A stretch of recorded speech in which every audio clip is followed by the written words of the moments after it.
안녕하세요. 내 멋대로 선정한 과학기술 소식 사이언스 레카의 정서방입니다. 자, 가상세계에 인공태양을 구현한다. 9월 8일이에요. 영상을 만들고 있는 지금 시각 기준으로 한 2시간 전에 올라온 기사인데요. 레카의 생명은 신속함이죠. 이 정도는 돼야 되지 않겠습니까? 자, 인공지능이래. 인공태양 연구가 지금 우리나라에서 굉장히 많이 선도하는 분야 중에 하나예요. 그런데 이제 간혹 인공태양이라고 해서 진짜 태양을 만드는 건가? 라고 생각하기가 쉬운데 사실 그건 아닙니다. 이게 그냥 핵융합 연구예요. 핵융합 연구입니다.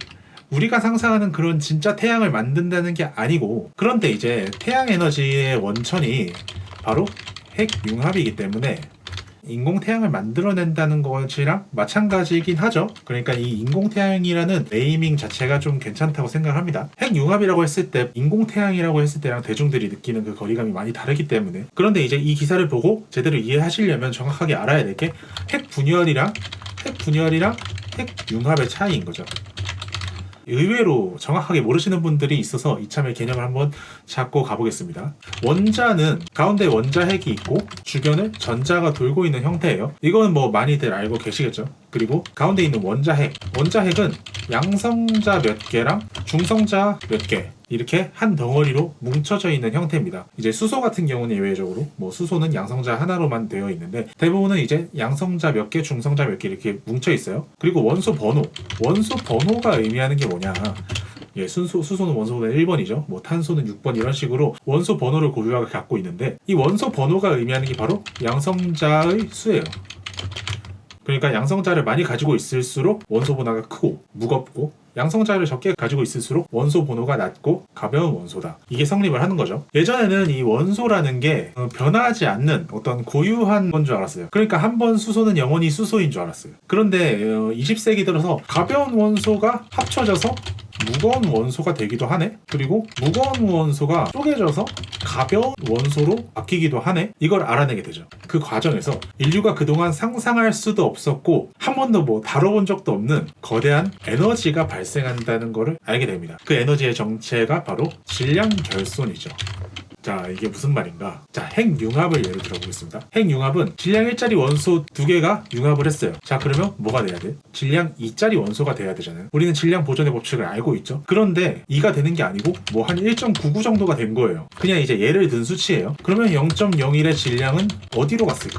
여기서 나오는 게 바로 2는 mc 제곱이라는 거죠. 아인슈타인의 질량 에너지 분과 원리. 이 물리학에서는 그러니까 이 아인슈타인이 안 끼는 데가 없어요. 0.01이라는 약간의 질량이 에너지로 변환이 된 겁니다. 그러니까 질량 보존의 법칙이 깨진 대신 어마어마한 에너지를 얻게 된 거예요. 여기서 말하는 이 C가 빛의 속도거든요. 그냥 단순하게 생각해 보자고요. 빛의 속도만 해도 어마어마하게 큰 값이잖아요. 근데 거기에 제곱이 들어갔으니까 엄청나게 큰 값이겠죠. 그러니까 질량이, 이 m이 적더라도 이게 에너지로 변환될 때는 여기에 빛의 속도의 제곱이라는 게 곱해지면서 에너지가 엄청나게 커지는 거예요. 자, 핵분열도 마찬가지입니다. 핵분열도 질량이 100인 원소를 쪼개서 예를 들면 50 플러스 50 이렇게 나와야 되는데 실상은 49.9, 49.9 이런 식으로 나오는 거예요. 그러면 나머지 0.02의 질량은 어디로?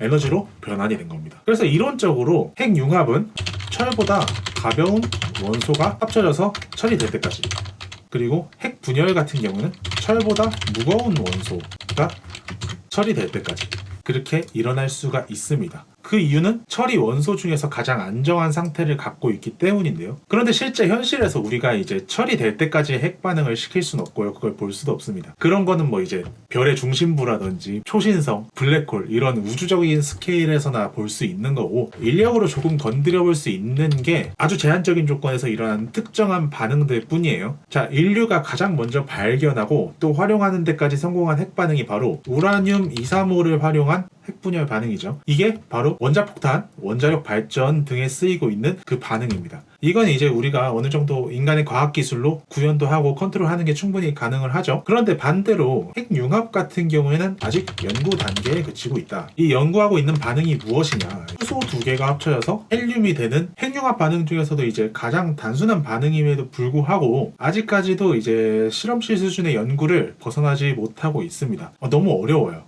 일단 핵융합을 일으키기 위해서 필요한 조건이 너무 빡셉니다. 뭐가 있냐면 초고온 1억도, 그리고 초고압.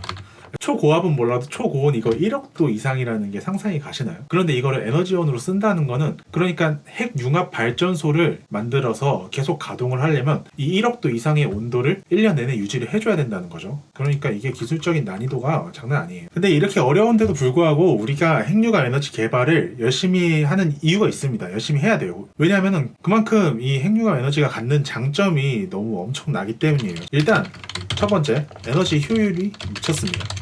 에너지 효율이 기존의 핵분열을 이용하는 원자력 발전 대비해서 핵분열 대비 7배, 질량 효율이 7배라는 거예요. 게다가 이제 두 번째로 수소를 연료로 씁니다. 우주에서 가장 풍부한 원소가 바로 이 수소예요. 그냥 바닷물 퍼와서 중류하고 분해하면 끝납니다. 그러니까 무한에 가까운 자원이라서 바닥에 날 일이 사실상 없습니다. 그리고 세 번째로 원전에 비해 안전합니다.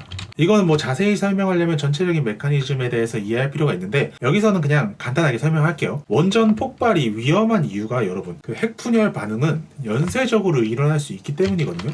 이게 왜냐면 임계 질량이라는 것 때문에 우라늄을 어느 정도 이상의 질량을 한 군데 모아놔야 돼요. 한 군데 모아놓은 다음에 제어를 하는 그런 방식을 써야 되는데 핵융합의 경우 그렇게 모아놓을 필요가 없습니다. 그냥 필요한 만큼만 덜어서 투입하면 돼요. 이게 가능합니다. 그래서 원전에 비해서 폭발 사고에 있어서 훨씬 안전해요. 심지어는 이제 가스레인지보다도 안전하다라고 하는 사람들도 있습니다.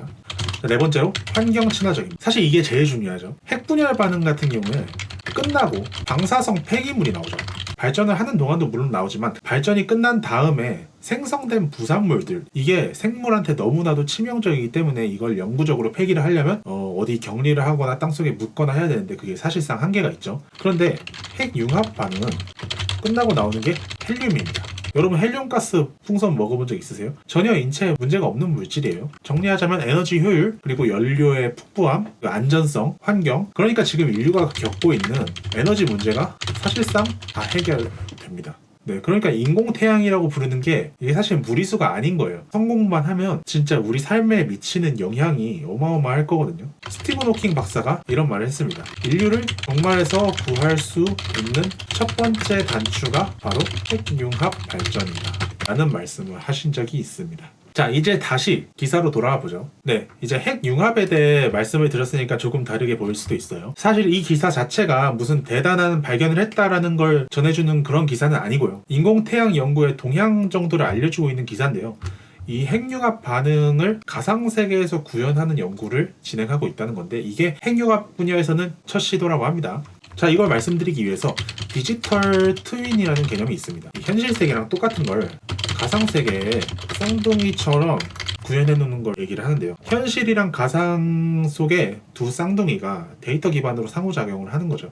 그래서 현실의 다양한 상황에 대해서 가상에서 먼저 실험해 볼 수 있기 때문에 개발 비용도 절감되고 효율도 높일 수 있고 그런 건데 이제 아까 언급했던 것처럼 핵융합 반응은 1억도의 플라즈마 환경 이거를 세팅을 해야 되는데 이걸 가상세계에서도 똑같이 세팅하는 방법을 연구하고 있다고 합니다. 그런데 여기서 재밌는 게 가상세계에서 1억도의 플라즈마 환경 세팅을 위해서 중성자 빔의 궤적을 계산해야 됩니다. 중성자 빔이 어떤 궤적을 그리면서 어디에 충돌하고 그런 거를 시뮬레이션을 해야 되는데 이 작업을 위해서 참조한 게 바로 1인칭 슈팅 게임의 탄도 궤적 시뮬레이션을 참조했다고 하는데요. 배틀그라운드를 해보신 분들은 아시겠지만 총을 조준하고 쏘면 조준한 곳에 바로 맞는 게 아니고 약간 총알이 떨어지면서 밑에 박히잖아요. 그 탄도 궤적이 실제로 게임 내에서 이제 물리 엔진을 통해서 계산을 해서 나오는 거거든요. 그래서 실제로 뭐 배그를 활용했는지 아니면 다른 게임을 활용했는지 모르겠지만 그런 탄도 궤적 계산하는 걸 참조해서 그걸 활용해서 구현을 하고 있다고 합니다.